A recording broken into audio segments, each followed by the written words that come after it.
সংখ্যালঘুরা থাকলে ভোট গেলে জমি, আগে তো এটা ছিল, সেই কারণে কিছু বেটার ছিল। এখন তো ভোটের কারবার নাই, এখন থাকারই দরকার নাই। সংখ্যালঘু একেবারে দেশ থেকে তাড়ায় ঝেঁটায় বিদায় করো, কারণ এখন ভোটের দরকার নাই, এখন আমরা যে কোনো ভাবে ক্ষমতায় থাকবো। আপনার কাছে কি মনে হয় না যে এই বিচার করাটা আসলে খুব কঠিন, যেখানে আসলে প্রতিনিয়ত আওয়ামী লীগকে সাম্প্রদায়িকতা নিয়ে, তারপরে হচ্ছে যে এই নিয়ে বারবার প্রশ্ন তোলা হয়, বলা হয় আওয়ামী লীগ ওই পক্ষের কি দেশ করে?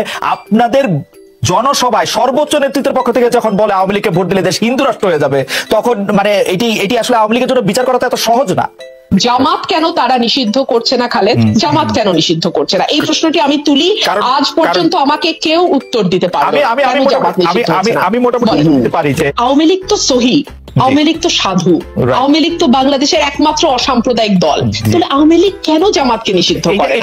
আমরা না মানুষকে বোকা মনে করি, কেউ কেউ, মানুষ কিন্তু বোকা না খালেদ, মানুষ আমাদের চেয়ে অনেক ভালো বুদ্ধিমান। হ্যাঁ, আপনি যদি সত্যিকারের বিচার করেন সেটা কিন্তু মানুষ বুঝবে।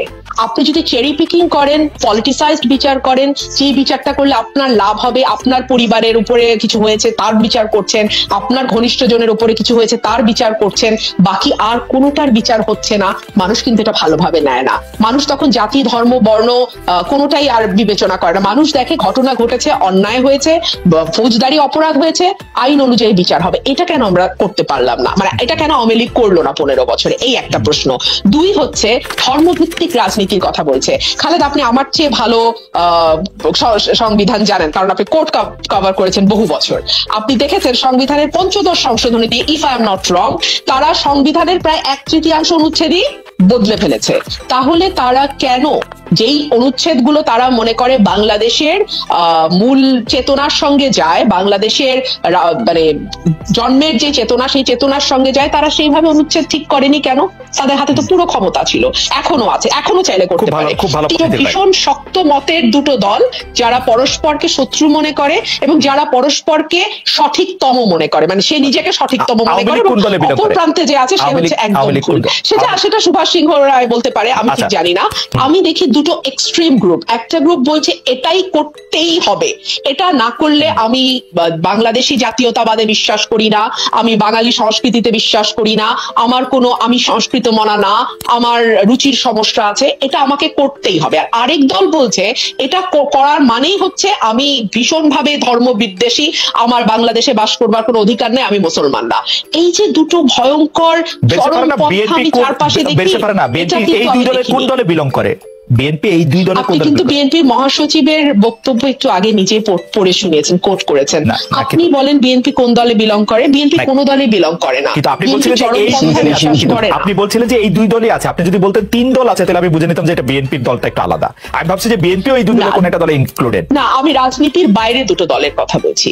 আমি এটুকু বলতে পারি যে বিএনপি ডানের বাম, বামের ডান, বিএনপি মধ্যপন্থী দল, এবং বিএনপির মহাসচিব আজকে যেই বক্তব্যটি দিয়েছেন সেটা আমিও পড়েছি, আপনারাও পড়ে শোনালেন, আমি মানে রিপিট করছি না, ওটাতে খুব পরিষ্কার। আপনারা জামাত একটি ঘোষণা দিয়েছিল, আপনার মনে থাকবে জামাত একটি ঘোষণা দিয়েছিল, তারা আর বিএনপির সঙ্গে নাই। আপনারা এত ভাবে মানে প্রতিক্রিয়া জানালেন, তারপরে জামাতকে বলতে হয়েছে যে না, এটা আসলে ঠিক না। এই কথা বললে তার আলোচনা আগায় না, এই কথা বললে তার আলোচনা জায়গা না। আমি বলছি তর্কের খাতিরে, for the sake of argument, Awami League তো সহি, আওয়ামী লীগ তো সাধু, আওয়ামী লীগ তো বাংলাদেশের একমাত্র অসাম্প্রদায়িক দল, তাহলে আওয়ামী লীগ কেন জামাতকে নিষিদ্ধ করে? এটাই রাজনীতি, সর্বোচ্চ আদালতে পেন্ডিং মামলা। না, নিষিদ্ধ না, ওটা দল হিসাবে নিবন্ধনটা পেন্ডিং, নিষিদ্ধটা না, এটার জন্য অপেক্ষা, নিষিদ্ধটা না। নিষিদ্ধ চাইলে নিষিদ্ধ আজকেই করতে পারে, নিষিদ্ধ নিয়ে কোনো সমস্যা নাই। তারা করছে না কেন? পারে, তারা করছে না কেন?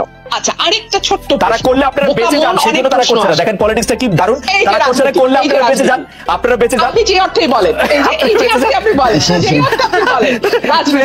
রাজনীতি, তার মানে এই যে ধর্ম নিয়ে রাজনীতি করে না, এটা কিন্তু শুধু বিএনপি করছে না, এটা আওয়ামী লীগও করছে। আওয়ামী লীগ আসলে বিএনপি নিয়ে রাজনীতি করে, আওয়ামী লীগ বিএনপি নিয়ে রাজনীতি করে, আওয়ামী লীগ বিএনপি নিয়ে ধর্মকে মাঝখানে রেখে রাজনীতি করা আওয়ামী লীগ খুব ভালো করে। যে কারণে আওয়ামী লীগ মনে করে যে সংখ্যালঘুরা থাকলে ভোট গেলে জমি, আগে তো এটা ছিল, সেই কারণে কিছু বেটার ছিল, এখন তো ভোটের কারবার নাই, এখন থাকারই দরকার নাই। সংখ্যালঘু একেবারে দেশ থেকে তাড়ায় ঝেঁটায় বিদায় করো, কারণ এখন ভোটের দরকার নাই, এখন আমরা যে কোনো ভাবে ক্ষমতায় থাকবো। আর একটা ছোট্ট প্রশ্ন, বোকা মনের একটা ছোট্ট প্রশ্ন, খালেদ, রাজা খালেদ তালিকা করে না কেন? দুদিন পর পর রাজাকারের তালিকা করব বলে, এই বলে সেই বলে। রাজাকারের তালিকাটা নিশ্চিন্ন করতে পেরেছে কি পারে নাই সেটা ভিন্ন আলোচনা, সেই আলোচনা আমরা আসবো। রাজাকারের তালিকাটা করা হোক, এটা কি আপনি চান? আমি চাই। আমি নতুন প্রজন্মের একজন সদস্য। আপনার দলের কি, আপনার বিএনপির কি অবস্থান এই সম্পর্কে? বিএনপির কি অবস্থান এই দল, এই রাজাকারের তালিকা? আমি বিএনপির অফিশিয়াল অবস্থানের ব্যাপারে জানি না, তবে যোদ্ধাদের দল, বিএনপি প্রতিষ্ঠিত হয়েছে বীরুত্তমের হাত দিয়ে। সুতরাং আমি মনে করি এই ব্যাপারে বিএনপির সাথে আমার মতের কোনো দ্বিমত হবে না। আমরা রাজাকারের তালিকা চাই, অফকোর্স চাই। খালেদ, সুভাষ সিংহ রায় 11 মিনিট নিরবচ্ছিন্ন ভাবে বলেছেন, আপনি আমাকে একটু সুযোগ দিয়ে জবাবগুলো দিতে হবে। জি, নিরবচ্ছিন্ন বলতে যদি ওইটা বুঝেন তাহলে ঠিক আছে, আমি নিরবচ্ছিন্নভাবে আপনাকে কিছু প্রশ্ন করব। আর সেটা তো আপনি করবেন, আমি বললেও করবেন, না বললেও করবেন। জি প্লিজ। খালেদ, যেটা আমি যখন নির্বাচন কমিশন আইনটা হয় তখন আমি সংসদে ছিলাম, তখনও পদত্যাগ করিনি। তো আইনটি ভালোভাবে দেখবার পড়বার সুযোগ আমার হয়েছে, তুমি বক্তব্য রাখবার সুযোগও আমি পেয়েছি। আইনটি আগের দুটো নির্বাচন কমিশন গঠনের আগে সরকার যে প্রজ্ঞাপন দিয়েছিল, হ্যাঁ, সেই প্রজ্ঞাপনে আপনি বিশ্বাস করেন কোন শব্দ এদিক সেদিক না, মোটামুটি দাড়ি কমা সেমিকোলন সহ মোটামুটি একই জিনিস, মানে বৃহদার্থে আর কি, হ্যাঁ, মানে অ্যাজ এ হোল যদি আমি ধরি একই জিনিস তারা বসিয়ে দিয়েছে আইন হিসেবে। এখানে তো কোনো গুণগত পরিবর্তন হয়নি। আপনি প্রশ্ন করতে পারেন, রুমিন আপনি তো সংসদে ছিলেন, আপনি কি করেছেন? আমি আমার সংশোধনীগুলো দিয়েছি। যখন এই আইন সভায় গেছে, আমাদের সংসদীয় কমিটিতে গেছে, আইন ও মানে কি ল অ্যান্ড জাস্টিস যে কমিটি, সেখানে গেছে, সেখানেও আমি আমার বক্তব্য দিয়েছি। আমি মাইনরিটি ছিলাম, একা ছিলাম, আমি আমার বক্তব্য দিয়েছি। সেই বক্তব্য নোটও হয়েছে, কিন্তু সেই বক্তব্য তো মেজরিটির বক্তব্য না। সেই বক্তব্য মূল যে জায়গাগুলোতে পরিবর্তন আনা দরকার বলে মনে করেছিলাম, বা গুণগত পরিবর্তন বলতে যেটা বোঝায়, সেটার জন্য যেই জায়গাগুলো, যেই ধারাগুলো সংযোজন দরকার, যেই ধারাগুলো আনতে হবে আইনে, সেগুলোর কোনোটাই সংযোজিত হয় নাই। সুতরাং এই আইনটি ঠিক প্রজ্ঞাপনে যা ছিল তাই। সুতরাং নির্বাচন কমিশন হিসেবে আপনি আগের গুলোর সাথে এই নির্বাচন কমিশনের খুব পার্থক্য দেখবেন, সেটা আমি আশা করি না। আর একটা বিষয় আপনি যেটা বলেছেন, একটু নিরবিচ্ছিন্নভাবে আপনাকে একটা প্রশ্ন করি, সেটা হচ্ছে যে মানে আওয়ামী লীগ তো ক্ষমতা আছে 15 বছর, কিন্তু বিএনপি তো আসলে 3 বার বেগম খালেদা জিয়ার সময়, তৃতীয়বার মানে 15 ফেব্রুয়ারি একটু ছোট, এবং জিয়াউর রহমানের সময়ও একটা লম্বা সময় ক্ষমতা ছিল। আমি যে বিষয়টা বলতে চাই যে সকল কাজ, সকল সংশোধনী নির্বাচন কেমনে ভালো করে করবে, সব কি আসলে আওয়ামী লীগকেই করতে হবে? সব মানে সব দায়, সবকিছু সবসময় আওয়ামী লীগের উপরেই কেন আসে? মানে আপনি যে সংশোধনী, আমি মোট 14টি ধারায় সংশোধনী প্রস্তাব আমি দেখতে পাচ্ছি 14টি বিষয়ের ক্ষেত্রে, সেক্ষেত্রে আপনিও কয়েকটি সংশোধনী করতে বলেছেন, আলোচনা করেছেন। তো সেইগুলি কি আসলে মানে আর কারো বিবেচনায় কখনো এসছে কিনা, বা বিএনপির এরকম চিন্তা আছে কিনা যে তারা আসলে এই ধারাগুলি সংশোধন করতে চায়, নাকি সেটি আপনার আইনজ্ঞ হিসেবে আপনার একটি আলাদা ধারা, আলাদা চিন্তা?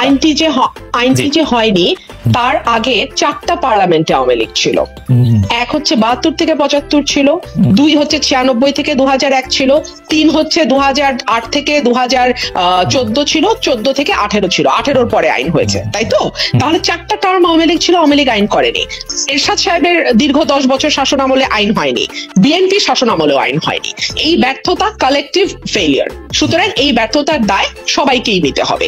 আওয়ামী লীগের নিয়ে আলোচনা হচ্ছে এই কারণেই যে আওয়ামী লীগ আইনটি করেছে এবং করেছে না, আইনটি করেছে আওয়ামী লীগ, আওয়ামী লীগ আইনটি করেছে এবং আওয়ামী লীগ আইনটি খুব চাতুর্যের সঙ্গে করেছে। কিরকম চাতুর্য? প্রজ্ঞাপনে যা ছিল সেটাই বসেছে। মানে কথা হচ্ছে, এতদিন ধরে তোমরা আইন করছো, দিলাম একটা আইন করে, আইন করতে কি যায় আসে, যেই লাভ সেই কদুই তো থাকবে। আওয়ামী লীগ স্মার্ট, আমি স্মার্ট, হ্যাঁ আমি স্বীকার করছি আওয়ামী লীগ স্মার্ট। আওয়ামী লীগ স্মার্ট না হলে জনগণকে ঘোল খাইয়ে বিনা ভোটে আজকে 15 বছর ক্ষমতায় থাকতে পারে খালেদ? আওয়ামী লীগ ডেফিনেটলি স্মার্ট দল। আমি আপনার ওই প্রশ্নে আসছি, যেটা বিভিন্ন ভাবে পাশ কাটিয়ে যাচ্ছিলেন সুভাষ সিংহরা এবং কিছুতেই অ্যাড্রেস করছিলেন না, সেটা হচ্ছে সাংবাদিক নীতিমালা। হ্যাঁ, নীতিমালাটি পরিবর্তন করবে, নীতিমালাতে সংযোজন করবে, বিয়োজন করবে, অনেক কিছু করবে। কখন বলছে এটা নির্বাচন কমিশন? যখন সমালোচনার ঝড় উঠে গেছে, যখন আপনি নীতিমালাটি করলেন, সাথে সাথে কিন্তু আপনার একটা মাইন্ডসেট বোঝা যায়। আপনি এটা পরিবর্তন করতে পারেন খালেদ, অফকোর্স করতে পারেন, any time you can change it. But যখন আপনি ফার্স্ট ইমপ্রেশনটা দিলেন, আপনি কি চাইছেন, কি বার্তা আপনি দিচ্ছেন আসলে, সেটা কিন্তু খুব পরিষ্কার।